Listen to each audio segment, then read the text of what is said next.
You're right. Okay, we are live now. All right, guys, welcome to week, I don't even know anymore, 9 of summer reading. This week, we're discussing, is Christianity homophobic, which is very strong language, but also a very good question. I think that's a question that's asked a lot today. I feel like some of the questions before, I'm kind of like, well, have you guys heard of them or not? I don't even think I need to ask that because I feel like we all have heard this question. Or it's everywhere. I was just told by someone earlier today that there's a documentary that's coming out on, it's called like 1946 or something like that. And it's about when,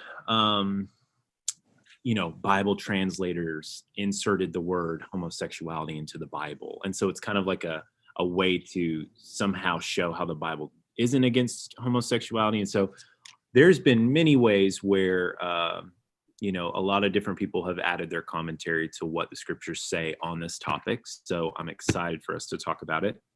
I know last week, first, Amy, thank you for leading discussion last week.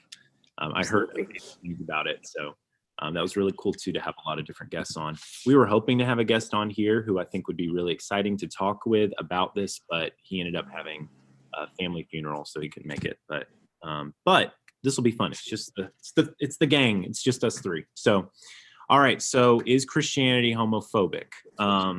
She starts with her own personal testimony, which she kind of alludes back to in chapter 1.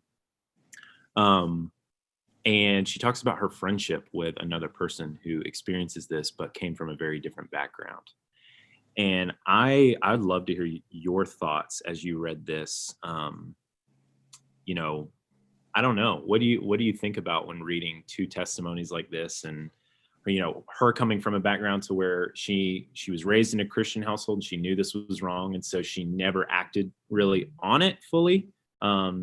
Whereas the other, the Rachel, she did pursue it and yet came to faith. And I know they're both married to men now, but yet still express that they still have these attractions they wrestle with. Any thoughts on just their stories or anything from the beginning of the chapter that you underlined or things that stood out to you? Well, I think it's significant that when she's sharing with her friend, in some ways, man, I almost wish I had an opportunity to express myself in these ways. And her friend is essentially saying, no, you're really not missing out on anything, which is kind of, foundational in a lot of ways, because I think, a lot of times people's concern or argument, and I can even understand it from their perspective of, well, doesn't God want me to be happy? Why does God want me to be lonely if I am same-sex attracted and have these feelings and these urges? But just underneath, seeing that God cares so much about your happiness and your joy, that even if it calls you to lay something aside, it's not as a punishment, it's out of love. And I think that was just perfectly kind of captured in just that short little blip. I don't know if I underlined it or not, where she just said, no, you really didn't miss out at all, because of just the nature of operating by how God has designed us. Yeah, I in the question, isn't Christianity homophobic? Something that I kept thinking of is that although Christianity is not homophobic, I grew up with a lot of Christians who were Christians, if you will. I mean, I grew up at an extremely legalistic church, and it was nothing for a pastor to say, God made Adam and Eve, not Adam and Steve, in a message. Yeah. And like have these little taglines and zingers, to break down to what they thought they were doing is affirming scripture. But what they actually were doing was really being incredibly uncaring to people who were probably in our congregation at the time. Yeah. And I love on 154 towards the bottom, she says, we believe that God could change our instincts, but we have no promise that he will, because blue blood heterosexuality is not the goal of the Christian life. Jesus is. Mm-hmm. And just that, anytime we take anything outside of Jesus and make it our focus, make it our thing that we live for, the way that society holds up sex and experiencing sexual relationships as like the end all be all, I think it's so incredibly damaging. Absolutely. Yeah. That I also had that underlined, Amy, and it reminded me of Christopher Yuan. He has a book on homosexuality, and I think it's called Holy Sexuality. And he mentions how the goal of our lives is not heterosexuality, but holiness. Or the opposite of homosexuality is not heterosexuality, it's holiness. And that's what it looks like to pursue that. And so I think it's interesting realizing that these paradigms of viewing our identity and who we are, of heterosexual, homosexual, bisexual, pansexual, this is all very new as well. That's one of the things that Christopher Yuan points out in his book, which I found really helpful, was this way of describing who we are is a very 20th century idea. It's a very 20th century way of describing us. The Bible doesn't speak in those terms. The Bible doesn't talk about Adam, who was heterosexual, and Paul, who was a celibate, same-sex attracted man, even though it doesn't say he was, but, it doesn't tie our sexual desires as a part of who we are. And that's a very recent way of describing our identity and who we see ourselves to be. So really the world is the one, and our culture is the one who's telling us that you need to identify with your sexuality, that you need to be who you desire is a part of who you are. Whereas we see in the scriptures, that's actually not how we're supposed to view sexuality and sexual desires, is that, my homosexuality is a part of who I am, or so on. Because as we know, the heart is deceiving, our desires are deceiving. And so if we feel tied down to having to identify ourselves by what we feel and desire, I don't know about you, but I would be a maniac, because I'd be crazy, because at certain times I feel really horrible things towards people, and other times I know that's wrong and I shouldn't feel that way. But if I'm constantly identifying myself with whatever I feel, I'm going to be so fluid and so schizophrenic. That's the word I was looking for. And so just all over the place. But the truth is, what the scriptures show us is where a foundation, it lays a foundation for us, for our identity that's solid in knowing who we are as people. And so what I'm realizing is that this whole paradigm and idea of, if you say that homosexuality is wrong, you're denying me as a person. Actually, the world is telling you that. The world is telling you that that homosexuality is who you are, that this is how you define yourself. And so if it's never satisfied or fulfilled, then who are you? You got to keep redefining yourself. And Christianity frees us from that. So I know that kind of went down a different route versus what she was saying here, but it reminded me of the fact that Jesus is our goal. He's the one that we should be aspiring to, not this picture of what we think a perfect person is. They're heterosexual and all these things. No, I think that was actually super helpful. When I read a chapter like this, and as I'm reminded about our context, about how this is something new, I do think that this is a unique challenge and a unique opportunity in ways that we also have to be aware of where we are at in our time and place and culture and society at large. And so handling these topics, of course, we never back down from truth. And of course, that never changes or shifts or evolves. But what we do have to do is be really cautious and caring and kind in how we talk about those things. Because I think in some ways, let's say historically, I think maybe what the same sex person or the gay person might feel is that the first thing that we do is just call out the sin. This is what is wrong. This is what, and so it's just for a non-believer, nonetheless, for us to just start with the accusation rather than starting at a different position of God's love of you and of me, right? Who Paul says, I'm the worst of these. So it's like, so we just have to be aware also in our context, there has been a lot of pain there. And so we just want to be,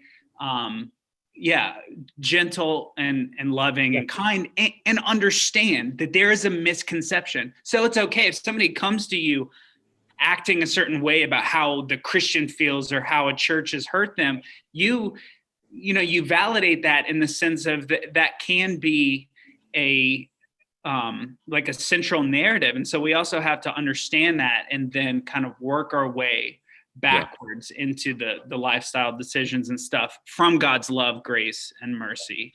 Can I ask? Yeah, Lane. Oh, Amy, go ahead.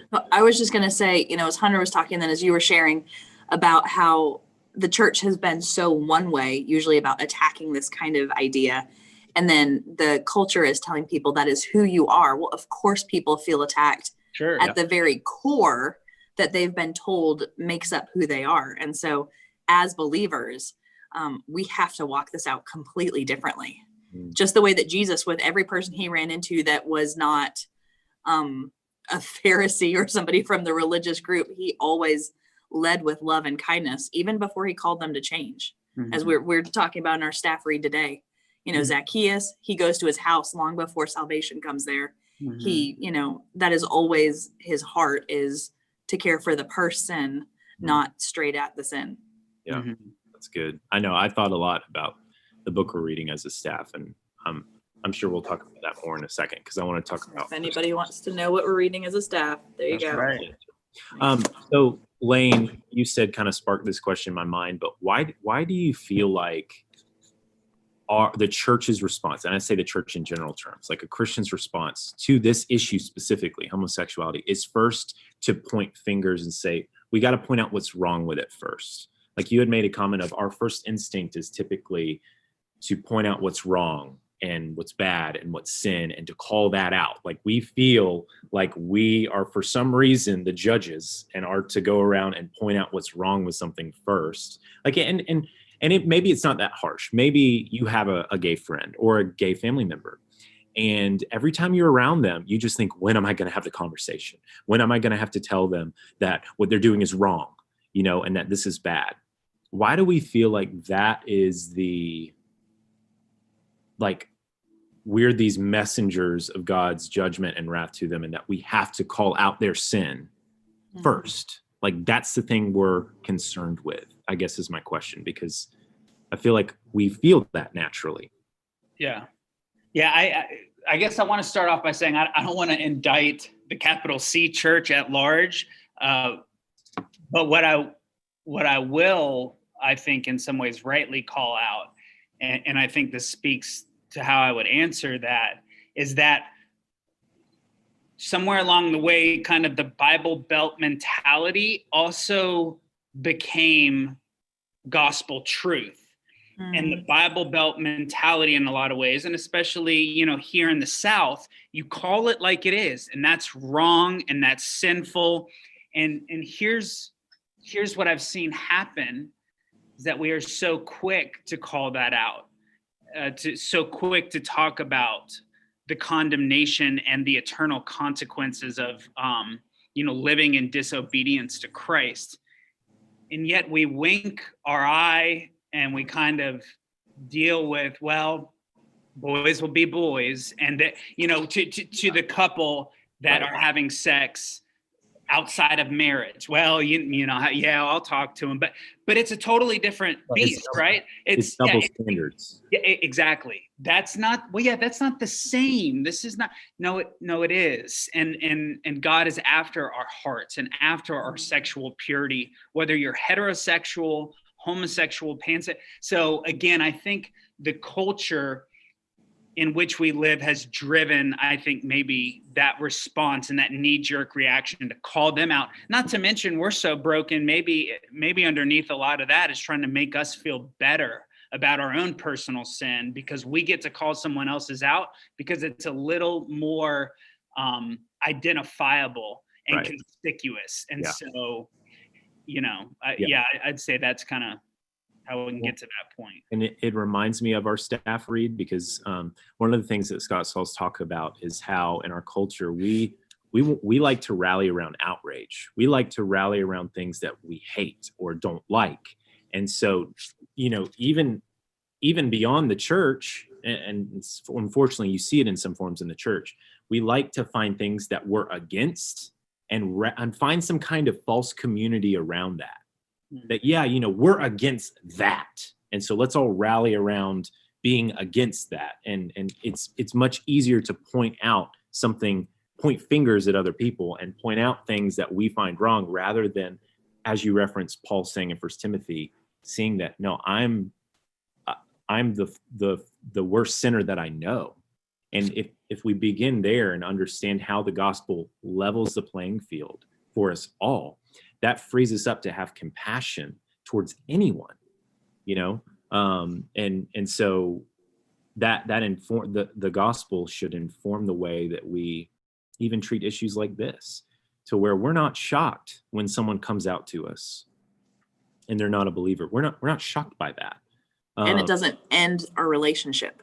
Absolutely. Yeah. I mean, I was just talking with a friend who, is like, man, I'm really wrestling with what to say. My friend, she's entering into a relationship with someone else, and I don't know exactly how to handle this. And so, we just talked about, man, would you feel some of the similar ways if it was a friend who's just a non-believer entering a relationship with the opposite sex, and also understanding that your job is not to change anyone, but instead to love them, because the issue is not homosexuality. The issue is not their sexuality. The issue is their unbelief. Tim Keller puts it really well. He says, homosexuality doesn't send people to hell because heterosexuality doesn't send people to heaven. It's their unbelief that's the issue. That's the thing we're concerned for. We want them to love Jesus. We want them to come into faith of the gospel and believe in the gospel. And so that is what we're concerned with. Everything else is going to flow out of that and after that. That's what sanctification is. And so we don't try to sanctify the non-believer before they come to faith, and so what we're not, that's why our concern should be about the gospel. And so, anyways, I know we're going down another route, and there's a lot more to talk about here, because she hits on so many good topics about affirming.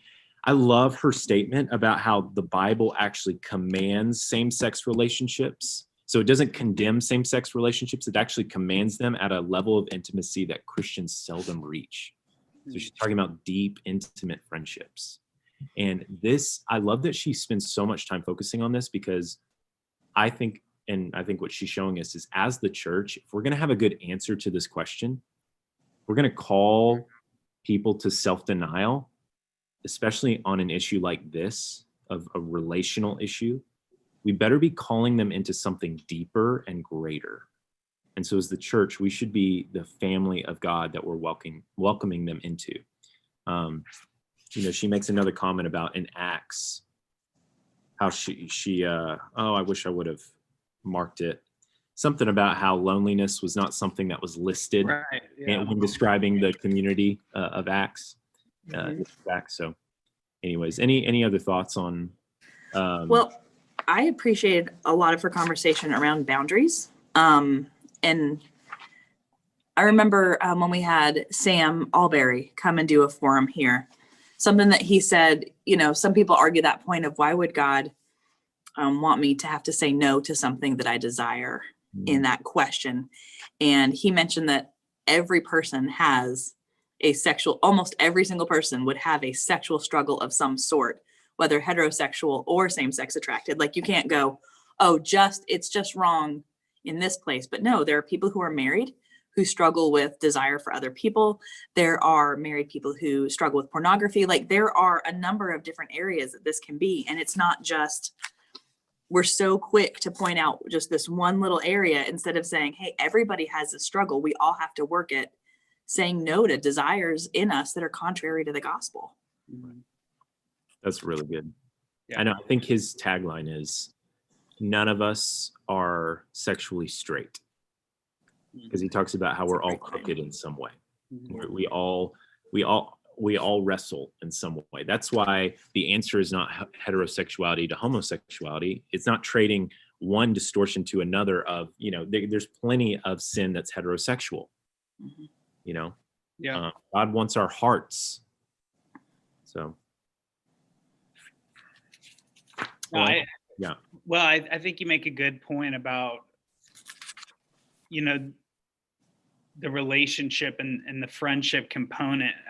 Because again, if we can be so quick to call out someone's sin, I would challenge us. Are we also so quick to try and help be a friend of intimacy with that person, right? So you hear me like that.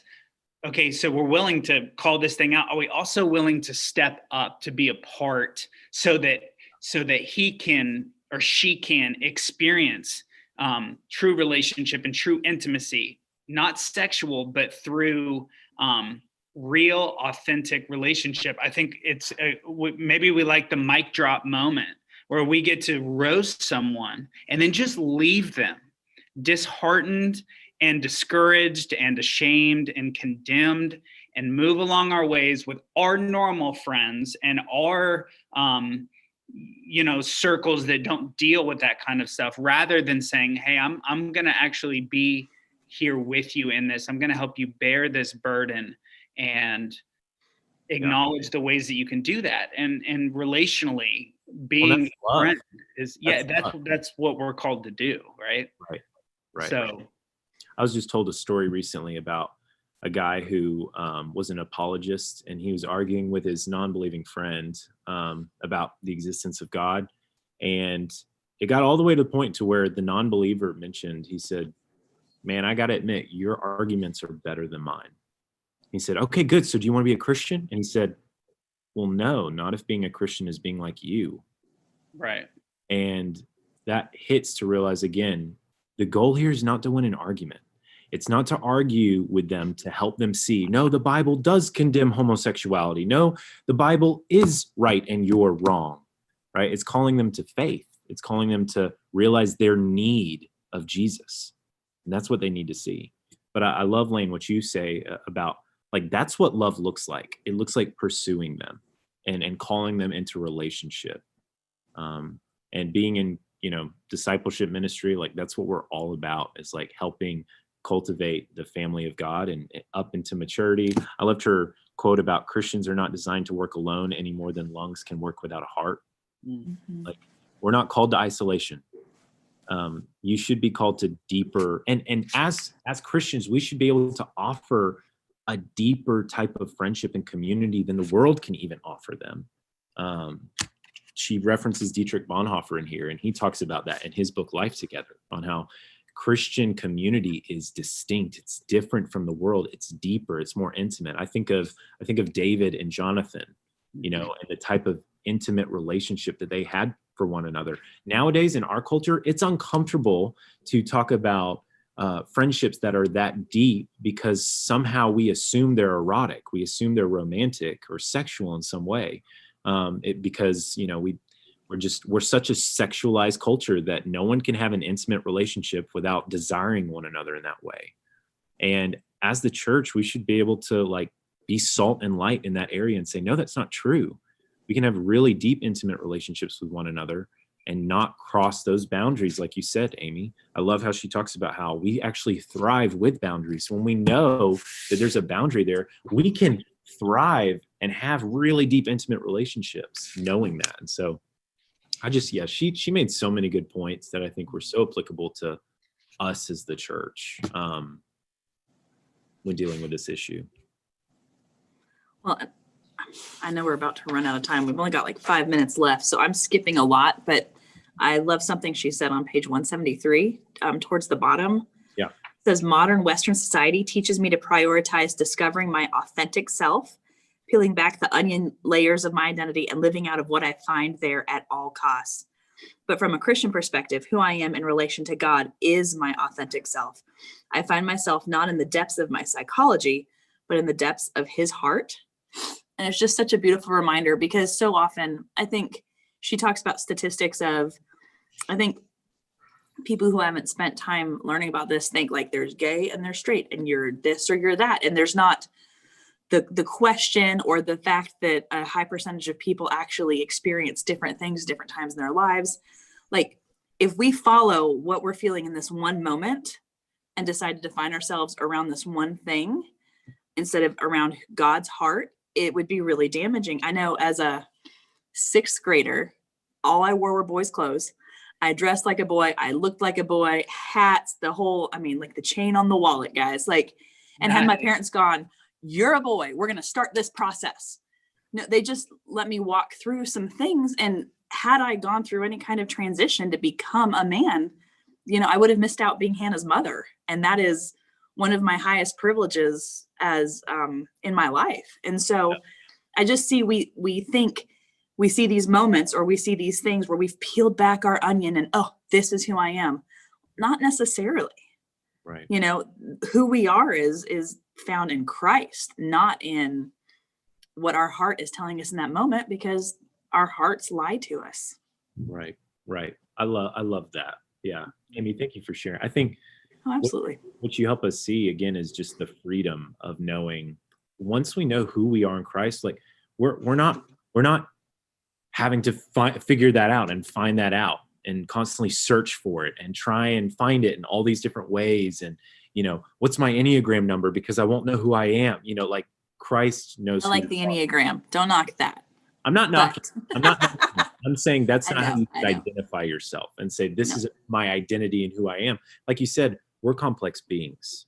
And so as Christians, especially, we know that the fall has distorted ourselves in a lot of ways that we experience physically, internally, mentally, emotionally, but yet Christ is seeking to redeem all of that. And so all of it, you know, we're open-handed with, and we want to become more and more like him. But that doesn't mean we lose ourself in it too, that he has made each of us distinctly. So we each are different in our interests and what we like and how we're gifted and so on. And that's something that the Bible celebrates. We talked about that with the diversity chapter.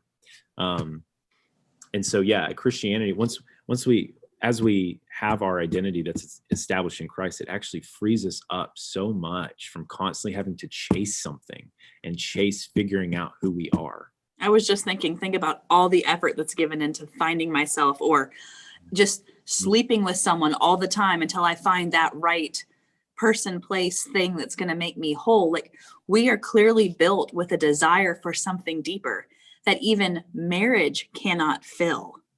Even as the beautiful example that it still is not enough. It's still lacking. Yeah. And so if we make that our end all, we still end in lack. That's good. Yeah. Well, I know we've only got like a minute or so left, but is there anything else you guys feel like we need to talk about on this topic that we might be able to hit very briefly, or do you think it's good to end there? I feel like what you guys have offered is profound and helpful and perfect. So I have nothing to add to it. Amy, I will say I used to wear a dog chain too. We could bring them back, Lane. I mean, still does.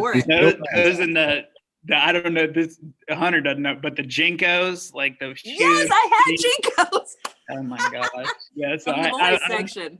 Tripped up there for a minute. I was getting pulled back in the 90s. So sorry, I was born in 97. Don't speak. Just stop talking. As the elder of this phone call, I deem it complete. Oh my gosh. Yeah, exactly. Listen, so if y'all are curious about another resource on this, we did do a forum, like Amy referenced, with Sam Alberry called "Is God Anti-Gay?" That's on our website. You can find that super helpful. I mentioned Christopher Yuan's book, Holy Sexuality.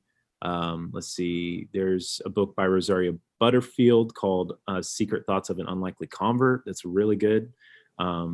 Anyways, there's a lot of stuff out there, but if you ever have questions or you need help navigating some of this stuff and want to know how to do it in a Christ-like way, please feel free to reach out to us. We love having this type of conversation. So we hope this was helpful, and we're looking forward to next week as we discuss. Doesn't the Bible condone slavery?